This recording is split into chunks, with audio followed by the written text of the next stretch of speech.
Okay, so we're out here at the Hudson Bay trapping class on day 4, and had a set down here in the woods yesterday with Brian Manning, and that the pan cover was pulled off the trap and the trap wasn't set off. Had some scratch marks in the pan cover. He was using some wax paper. So we pulled that trap and looked at it and had a little bit too much pan travel. In other words, that pan traveled too far before the dog was let go to set the trap off. So it spooked the animal away.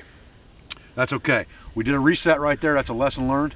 We put some gray fox gland lure inside the hole, and today it paid off with a nice gray fox for Brian Manning. Top of the leaderboard with 3 animals now. You got a skunk, muskrat, gray fox. There you go. Good job, brother. Thank you. Okay, so I'm back out here where Brian caught that fox this morning, and we've pulled his trap out here. The Hudson Bay trapping class is over, and I wanted to kind of recreate what we did on the reset to catch that fox and why we didn't catch it, and a simple tool that you can use to fix the problem.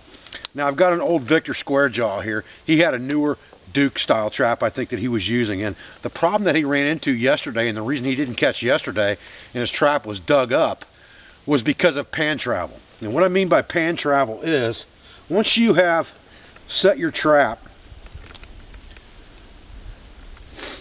your pan, once it gets to a level position, that pan should not be able to travel below level, like this one is, without setting off the trap. Because when the animal steps on that and he feels that movement, he's going to pull his foot straight out of your trap. Now you've already warned that animal what's going on. You're not going to catch him. So what we had to do is we had to fix that pan travel. And the way you do that is with a very simple tool. And you can pick this tool up at any trapping supply place just about. I'll try to get them on our website as well, but it's about a $15 tool.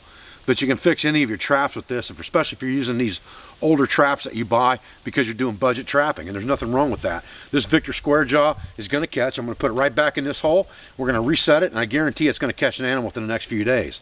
But what we need to do is, this tool's got a slot in it that goes right over the top of the trap frame where that dog is. And what we need to do is, we need to pull that dog out a little bit. In other words, we need to move the trap frame a little bit this way, and that will pull that dog further out, so that when that pan drops down below level, it will go off. So we're just going to put this in here, and we're going to give it just a little bit of a tweak, not much at all, and then we're going to double check it. So we'll open up our dog and we'll set our trap. And all we really want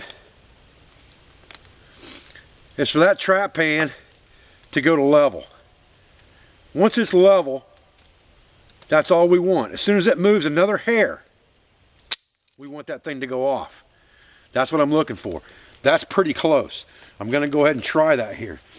Now, a lot of times what we'll do here at the Pathfinder school is, especially because I'm doing a lot of experimentation and moving traps around and teaching and things like that, is we'll put earth anchors in the ground in certain locations that I know are key set locations, and then we'll use a quick link like this D with a screw on it that we can just screw onto the earth anchor loop and then screw it onto the trap.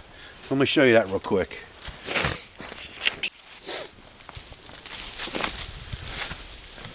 So what I've got here is I've got this link, and I can just hook that link into my earth anchor, hook a piece of my trap chain into that link, or this loop, it doesn't really matter. Tighten that quick snap link down, and now I'm set. And I've got a new trap in there. So if I get a trap that gets messed up, or I get a trap that gets all bloody, or something like that, or I want to change this trap, or just pull this trap for a while, I can quickly take them out and leave the earth anchors in, come back and do a set another time, or even the next year. Okay, so we got another muskrat here today. And this is in the same exact hole that the muskrat came from yesterday. He's sandwiched in a 110 Canterbury. Not going anywhere. There's a little confluence right here that comes in where this runs from this old beaver swamp. It runs right down through here, and the water's going out into an outlet right here. And that's where these rats are swimming through in this channel. I actually have a foothold trap in a pocket set, not even 10 yards away. But this 110's caught 2 days in a row now.